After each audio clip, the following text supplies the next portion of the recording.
हिंदुस्तान घर में घुसेगा भी और मारेगा।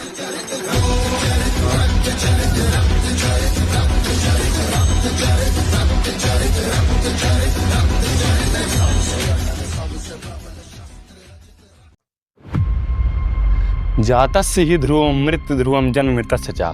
गीता में कहा गया है कि जिनका जन्म होता है उनकी मृत्यु निश्चित है।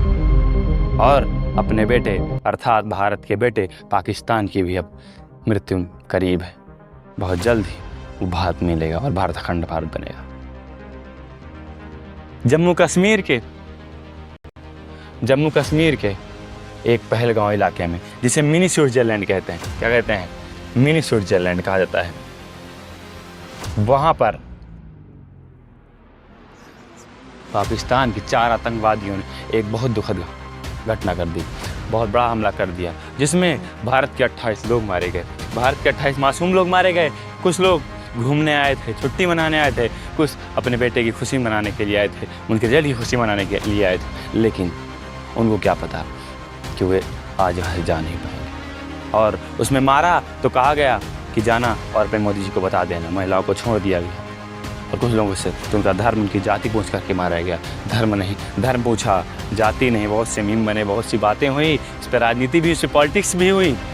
आज मैं लेकर के हम देखिए कितना मासूम चेहरा है, बेचारे लेटे हुए हैं। उन पाकिस्तानियों को क्या पता कि इंसान की कीमत क्या होती है। वो क्या हो तो 10, 12, 25, 30 बच्चे कर लेते हैं और उनको इंसान की कीमत नहीं पता, उनको इंसानियत नहीं पता है, मानवता नहीं पता है। लेकिन भारत के लोग, भारत की कीमत क्या है, भारत के लोगों की कीमत क्या है, वो क्या पता। यही 4 चोटे थे, उनको देख करके तो मन करता है कि तुरंत इनको जला दें। लेकिन भारत की आर्मी लगी हुई, अपना गुस्सा यहाँ नहीं, अच्छी तरह दिखाना है, भारत की आर्मी को सपोर्ट करना है ताकि वो आगे बढ़े और भारत देश को विजयी बनाए। यही 4 आतंकवादी थे जिन्होंने पहलगाम में आक्रमण किया। लेकिन उनको क्या पता कि तुमने शेर की मान में हाथ डाली है। कहते नहीं कि औकात नहीं है दुश्मन की आंख से आंख मिलाने की, कि औकात नहीं है दुश्मन की आंख से आंख मिलाने की, और साले बात करते हैं परमाणु बम चलाने की। अरे सुधर जाओ, परमाणु बम कोई खिलौना नहीं, और कोई ऐसा देश भी नहीं जो तुम परमाणु बम गिरा भी दोगे। और अगर गिरा भी दोगे तो भारत का एक छोटा सा इलाका जाएगा, अगर खारेगिस्तान वाला इलाका जाएगा। लेकिन अगर हम गिराएंगे ना तो हमारा पूरा देश चला जाएगा। और रही बात भारत की, तो भारत का छोटा सा ही नुकसान होगा। और ज़्यादा मत उड़ो, अभी तो हमने बस शुरुआत की है। कहते नहीं कि ये तो बस ट्रेलर है, पिक्चर अभी बाकी है मेरे दोस्त।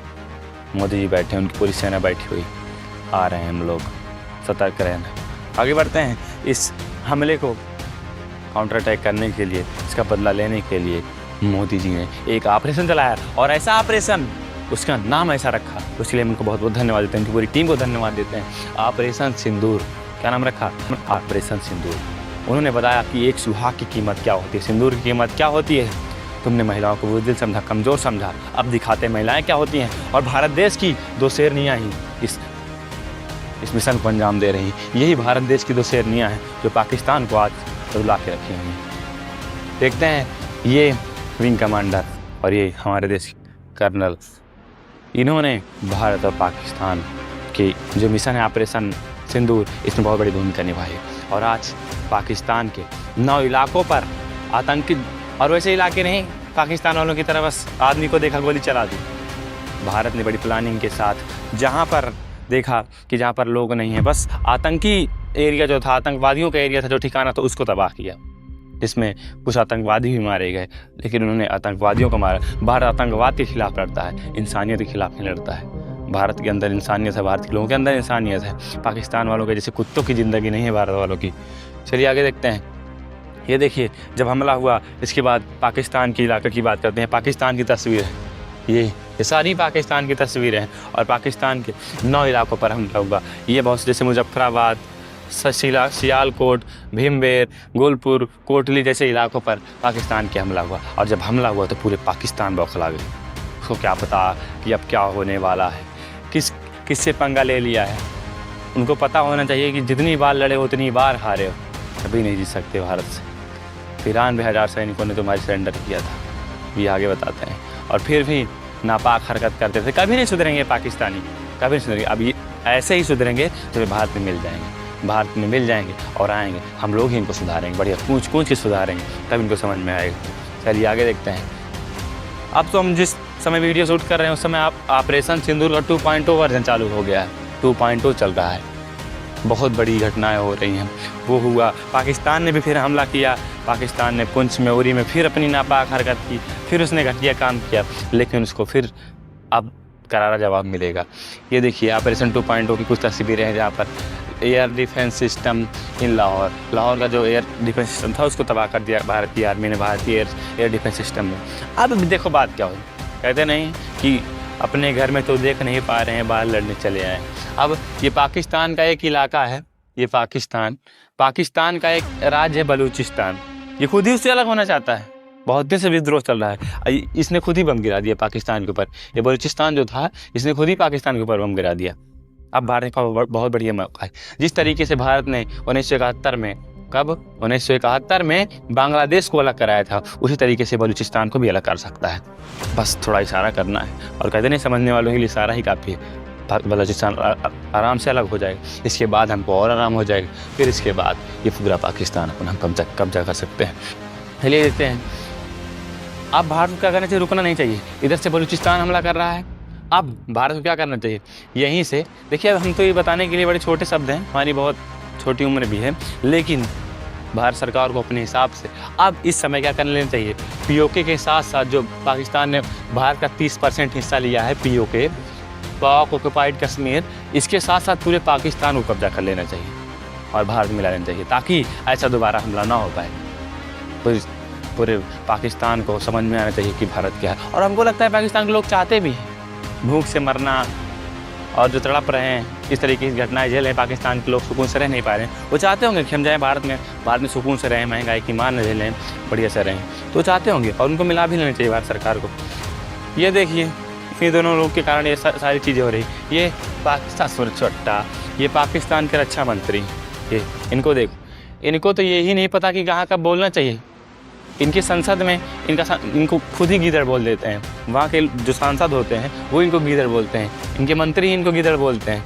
ये देखिए यहाँ के प्रधानमंत्री शहबाज शरीफ और ये वहाँ के रक्षा मंत्री, इनको पता नहीं है कि देश चलाया जाता है और भारत को उड़ाने हैं। इनको देख कर शर्म आती है। ये ऐसा नहीं है कि भारत ने केवल एक ही युद्ध लड़ा है, पहला युद्ध लड़ा है पाकिस्तान के साथ। भारत ने कई युद्ध लड़े हैं। सबसे पहले भारत ने 1947 में ही लड़ा, जब कश्मीर को अलग कराना था। फिर इसके बाद भारत ने लड़ा 1965 में लाल बहादुर शास्त्री की सरकार में, ये वही उसी समय की तस्वीर है। फिर 1971 में लड़ा जब बांग्लादेश को अलग कराया, इंदिरा गांधी की सरकार थी। और इस समय पाकिस्तान के 93,000 सैनिकों ने भारत के सामने सरेंडर किया था। 93,000 सैनिकों ने, छोटा बड़ा नहीं, 93,000 सैनिकों ने सरेंडर किया था। और वैसी स्थिति फिर बनने वाली है, पूरा पाकिस्तान अब सरेंडर करेगा। बहुत गलत देश से पंगा ले लिया है। चलिए ये सारी युद्ध की तस्वीरें हैं। 1999 में जब कारगिल युद्ध हुआ तब भारत के सैनिकों ने बढ़िया से धूल चटाया पाकिस्तान वालों, तब की तस्वीरें हैं। अब आ गया ऐसा समय, मोदी जी ने बहुत बड़ा फैसला लिया है कि जितने भी हमले होंगे, आतंकी हमले, वो सभी युद्ध माने जाएंगे और हम भी उनका बढ़िया से जवाब देंगे। जो होगा देखेंगे खूब बढ़िया तरीके से, अच्छी तरीके से लड़ाई होगी और जंग होगी, और इसके बाद हम जीतेंगे और फिर से हमारा बनेगा अखंड भारत। और हम कहते हैं, हम लोग आप लोगों से बस यही गुजारिश करेंगे कि झूठी खबर मत फैलाइए। भारत की मीडिया, जितनी भी मीडिया है, रद्दी मीडिया, हम कहते हैं अब तो सुधर जाओ मीडिया, अब तो सुधर जाओ। इसका न्याय कम से कम देश की बात है, टीआरपी मत बढ़ाओ, अब देश का साथ दो। जो झूठी फेक खबरें फैलाते हैं, ये फैलाना बंद कर दीजिए। और लोगों से गुजारिश है कि भारत की इंडियन आर्मी और भारतीय सरकार का आप सपोर्ट करें और भारत को विजयी बनाने में काम करें। जो होगा देख लेंगे। हम तो कहते हैं सरकार को हम फुल सपोर्ट करते हैं, जितना हमसे आप चाहते हैं, जो कहेंगे वो करेंगे, लेकिन अब पाकिस्तान आना चाहिए भारत में। सरफरोशी की तमन्ना अब हमारे दिल में है, सरफरोशी की तमन्ना अब हमारे दिल में है, देखना है जोर कितना बाजुए कातिल में है। बस इसी के साथ अपनी वाणी को विराम करता हूँ। जय हिंद, जय भारत, अखंड भारत, जय अखंड भारत।